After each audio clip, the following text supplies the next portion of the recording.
नमस्कार दोस्तों, अभिवादन स्वीकार करिए अपने बेटे छोटे भाई शुभचिंतक का। मैं संजय सिंह राणा, राष्ट्रीय अध्यक्ष भारतीय सर्वधर्म पार्टी, आप सभी का अपने इस लाइव प्रोग्राम में हार्दिक स्वागत और अभिनंदन करता हूं। दोस्तों, आज हम बात करेंगे अपने देश की उन मूलभूत ज़रूरतों से जिससे हमारे देश का भविष्य तय होता है, हमारे देश के लोगों का भविष्य तय होता है, हमारे देश की लोगों की मूलभूत सुविधाओं की ज़रूरतें पूरी होती हैं। दोस्तों, कहा गया है healthy mind the healthy body, अर्थात स्वस्थ शरीर में स्वस्थ मस्तिष्क का विकास होता है।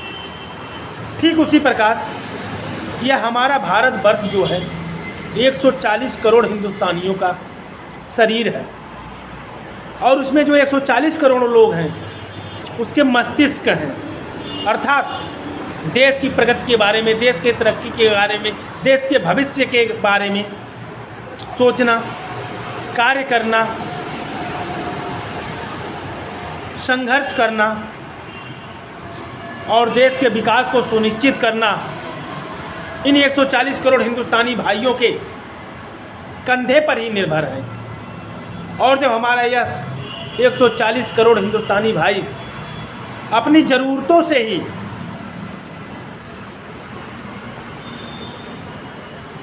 दूर रहेंगे, उन्हें पूरा करने में असमर्थ रहेंगे, उनके बच्चों को भोजन, शिक्षा, चिकित्सा, न्याय, रोजगार से वंचित रहना पड़ेगा, तो फिर हमारा देश विकसित कैसे होगा, तरक्की कैसे करेगा। सरकार के कहने पर मत जाइए। आप सरकार का सपोर्ट करते हैं, सपोर्ट करिए, हमें इससे कोई सरोकार नहीं। हर नागरिक को अपनी सरकार का सपोर्ट करना भी चाहिए, किंतु सपोर्ट करने का तात्पर्य यह नहीं है कि हम अपने आंखों पर पट्टी बांध करके सरकार की उन अनीतियों का भी सपोर्ट करें जो देश हित में नहीं है, देश के लोगों के हित में नहीं है, हमारे देश के बच्चों के हित में नहीं है, हमारे देश के युवाओं के हित में नहीं है। ऐसी अनीतियों का सपोर्ट करना अपने बच्चों के भविष्य पर कुल्हाड़ी मारने के समान है। और आपका यह छोटा भाई संजय सिंह राणा पिछले 12 वर्षों से आपको यही समझाना चाहता है, समझाते चला आ रहा है, लेकिन नतीजा शून्य। और भारतीय सर्वधर्म पार्टी के माध्यम से भी इस प्लेटफार्म का गठन करने के बाद भी आपके इस छोटे भाई ने राजनीति करना केवल नहीं सीखा, राजनीति को समाज सेवा की भावना से करने का संकल्प लिया है। अर्थात राजनीति समाज सेवा है, व्यापार नहीं, जैसे आज की अन्य राजनीतिक पार्टियां करती हैं। तो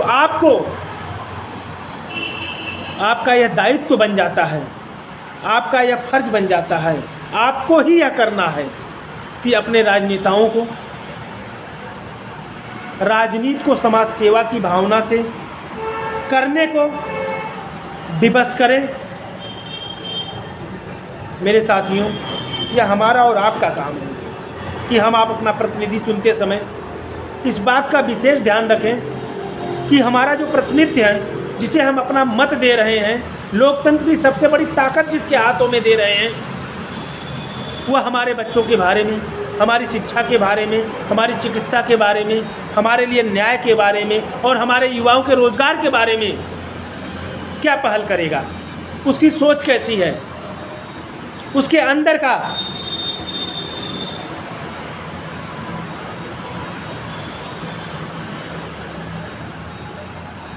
उसके सोचने की, उसके मन के अंदर क्या चल रहा है। क्या वह सिर्फ और सिर्फ हमें वोट बैंक की राजनीति समझ करके हमारे साथ खिलवाड़ कर रहा है, या हमारे प्रति, हमारी निष्ठा के प्रति, अपने देश के कर्तव्यों के प्रति वह पूरी तरह ईमानदार है। यह फैसला हमें अवश्य करना चाहिए और इसे समझने के लिए हमें कोई गूढ़ चिंतन की आवश्यकता नहीं है। आप अपने अगल बगल, अपने समाज में हो रही घटनाओं पर, अपने मौजूदा सरकार के क्रियाकलापों पर, अपने मौजूदा प्रतिनिधि के क्रियाकलापों पर अगर आप नज़र डालेंगे, देश की मौजूदा माली हालात पर नज़र डालेंगे, नित्य प्रति की वस्तुओं पर, उनके दामों पर नज़र डालेंगे, महंगी होती शिक्षा प्रणाली पर नज़र डालेंगे, महंगी होती चिकित्सा प्रणाली पर नज़र डालेंगे, देश के नागरिकों को मिल रहे न्याय, थानों में मिल रही उन्हें सहूलियतें, कोर्ट कचहरियों के में उनकी दौड़, और यहाँ तक कर कि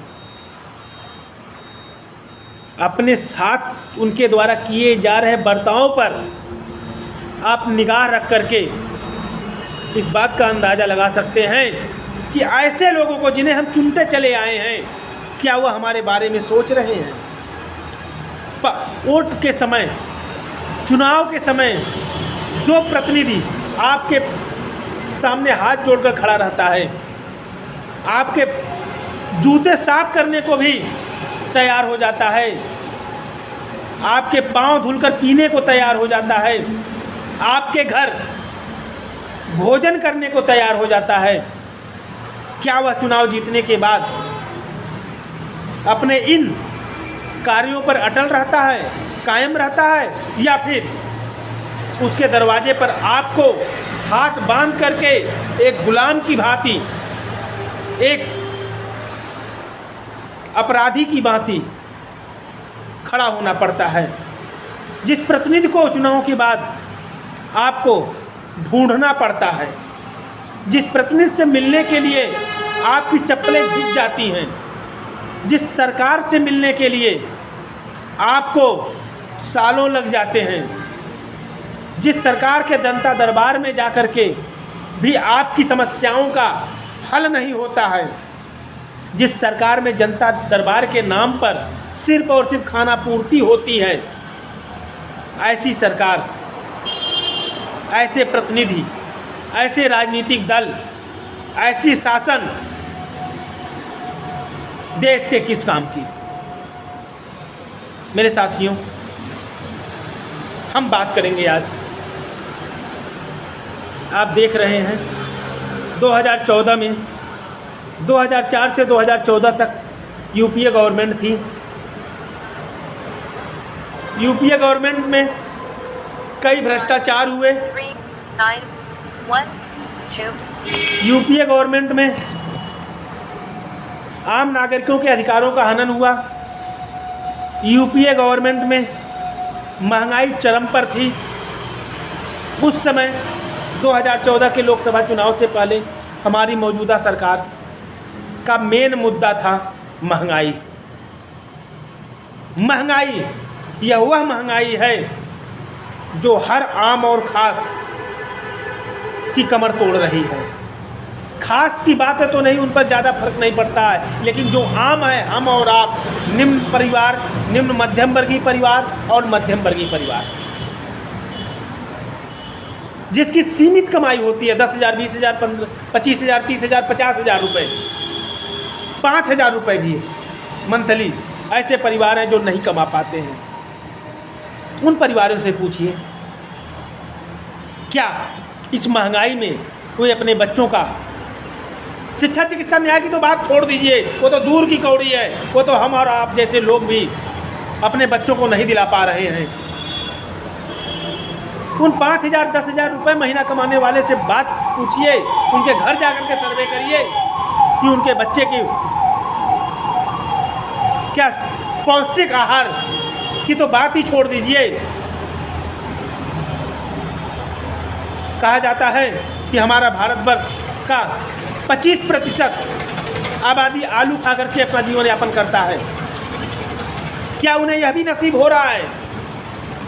हमारी सरकार दुहाई देती है, हम 80 करोड़ परिवारों को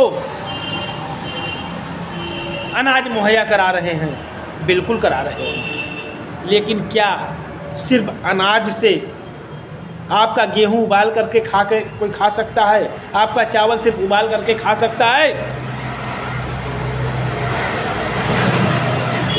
उसके लिए तेल मसालों की आवश्यकता होती है, ईंधन की आवश्यकता होती है, उसे पकाने के लिए, बनाने के लिए। उनके रेट कहाँ हैं? 350 का सिलेंडर आज 940 में है। 10 साल तो हमने 1100-1200 में लिया। 200 रुपये सरकार ने घटा करके हमारे ऊपर एहसान कर दिया। जीरा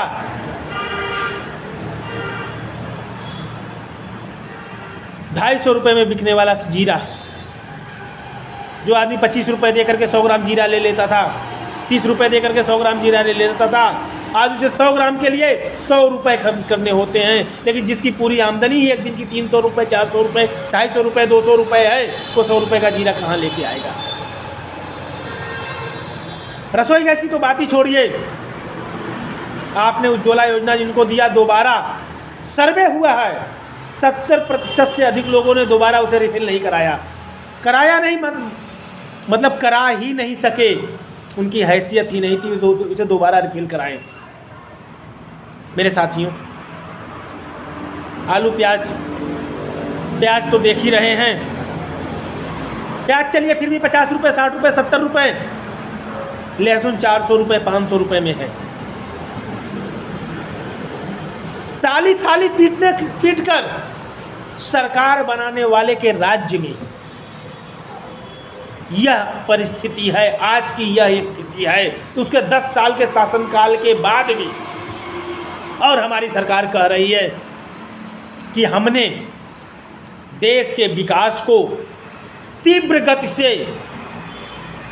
हिंदुस्तान की विश्व की सबसे बड़ी ताकत बनाने पर के लक्ष्य के करीब पहुंच चुके हैं। 10 ट्रिलियन की इकोनॉमी के करीब पहुंच चुके हैं। लेकिन वो सरकार यह नहीं देख रही है कि जिस लोकतंत्र की सबसे बड़ी ताकत ही उसके लोग हैं। 140 करोड़ लोग, 40 करोड़ निकाल दीजिए खास लोगों को, तो 100 करोड़ जो की आबादी निम्न मध्यम वर्गीय परिवार और मध्यम वर्गीय परिवार की है, उनके खून पसीने की कमाई को सरकार महंगाई के नाम पर जो निचोड़ रही है, निचोड़ कर 10 ट्रिलियन इकोनॉमी की ओर बढ़ रही है। ऐसी 10 ट्रिलियन इकोनॉमी का हम क्या करेंगे जब हमारे देश का मस्तिष्क ही बीमार पड़ जाएगा, मस्तिष्क ही काम करना पड़ जाएगा, तो यह शरीर किस काम का रह जाएगा? जब मानसिक विक्षिप्त बन करके हमारे यहाँ 100 करोड़ लोग रह जाएंगे, तो यह 100 करोड़ के अभाव में यह 40 करोड़ का लोगों का देश क्या देश का विकास करेगा? मेरे साथियों, तो इस शरीर को स्वस्थ रखने के लिए हमारे मस्तिष्क को स्वस्थ रखना की आवश्यकता है, जो इस सरकार में नहीं हो पा रहा है। महंगाई से हमारे देश की जनता पूरी तरह से टूट चुकी है और महंगाई पर हमारी सरकार बात नहीं करती है। भ्रष्टाचार पर हमारी सरकार बात नहीं करती है। शिक्षा पर हमारी सरकार बात नहीं करती है। चिकित्सा पर हमारी सरकार बात नहीं करती है। न्याय पर हमारी सरकार बात नहीं करती है। रोजगार पर हमारी सरकार बात नहीं करती है। हमारी सरकार बात करती है कि विदेश से इन्वेस्टर समिट के नाम पर 250 करोड़ रुपए आ गए, $50 मिलियन आ गया, $1000 मिलियन आ गया। कनाडा से उद्योगपति आ रहे हैं उत्तर प्रदेश में कारखाने डालने के लिए, ऑस्ट्रेलिया से आ रहे हैं, नाइजीरिया से आ रहे हैं, अमेरिका से आ रहे हैं, ब्रिटेन से आ रहे हैं। लेकिन वो आ कहाँ रहे हैं और कब आएंगे? जब हमारे देश की 100 करोड़ आबादी बेरोजगारी के अभाव में, भूख से, पौष्टिक आहार न मिलने से, अपने अधिकारों के हनन से दम तोड़ चुकी होगी। हमारी सरकार बात करती है, राष्ट्रवाद पर बात करती है। हमारी सरकार बात करेगी, हिंदू मुस्लिम के मुद्दे पर बात करेगी।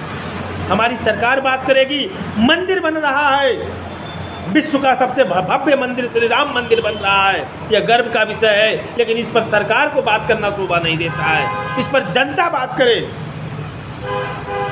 सरकार पर को शोभा नहीं देता है। सरकार बात करती है इंडस्ट्रियल इकोनॉमी की, सरकार बात करती है हर उन मुद्दों की जिनकी कोई आवश्यकता नहीं है, जिनका जनहित के मुद्दों से दूर दूर तक कोई वास्ता नहीं है। सरकार नहीं बात करेगी तो आपके बच्चों को शिक्षा देने के लिए, फिर शिक्षा की वकालत नहीं करेगी।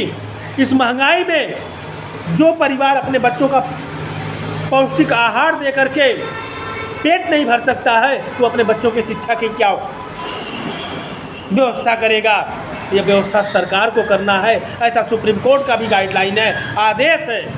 लेकिन हमारी और आपकी अज्ञानता के कारण, हमारी और आपकी उदासीनता के कारण, हमारी और आपकी कर्तव्य विहीनता के कारण हमारा देश पतन की तरफ जा रहा है। आखिर कब हम संभलेंगे, कब संभलेंगे? मैं बार बार कह रहा हूँ, आप आगे आकर के कुछ नहीं करना चाहते हैं तो आप हमारा साथ दीजिए। भारतीय सर्व धर्म पार्टी को जन जन तक पहुँचाइए, जिसका शिक्षा, चिकित्सा, न्याय और रोजगार ही,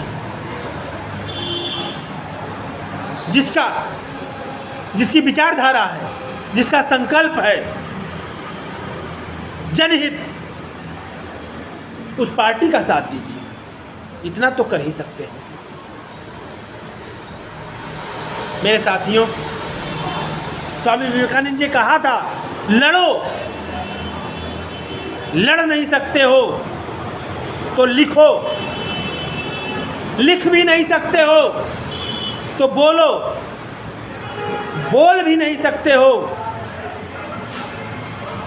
तो जो लड़, लिख और बोल रहे हैं उनका साथ दो। अगर यह भी नहीं कर सकते हो तो कम से कम उनकी टांग तो मत खींचो जो आपके हिस्से की लड़ाई लड़ रहे हैं। मेरे साथियों, मेरा कोई निजी स्वार्थ नहीं। निजी स्वार्थ होता तो 12 वर्षों से अपने बच्चों के मुंह के निवाले को इस समाज सेवा में नहीं लगाता, आपकी लड़ाई में नहीं लगाता। राजनाथ सिंह से होते हुए हाई कोर्ट, सुप्रीम कोर्ट तक मैं लड़ाई नहीं लड़ता। उन्होंने कोई मेरे बाप दादा की ज़मीन पर कब्जा नहीं किया है। बस जिद इस बात का है कि इस देश को मैं अपना मानता हूँ, इस देश के लोगों को मैं अपना मानता हूँ, इस देश के अधिकारों को उन्हें दिलाने का जज्बा लेकर के यह मैं संघर्ष कर रहा हूँ। तो कम से कम इतना तो आप कर सकते हैं, इतना तो करिए। अपने छोटे भाई का साथ दीजिए, भारतीय सर्व धर्म पार्टी का साथ दीजिए और 2024 के लोकसभा चुनाव में बढ़ चढ़कर अपने संसदीय क्षेत्र से इस सरकार को आईना दिखाने के लिए राजनीति का दामन थामिए। यह आपका एक छोटा भाई चाहता है, जिससे इन राजनेताओं की जो स्वार्थपूर्ण राजनीति है, जिसके कारण इन्होंने राजनीति को व्यवसाय बना दिया है, उनकी आंखें खुले और राजनीति को समाज सेवा की भावना से देखें। बस इतनी चाहत है, इतना स्वार्थ है, बाकी फैसला आपका। जय हिंद, जय भारत।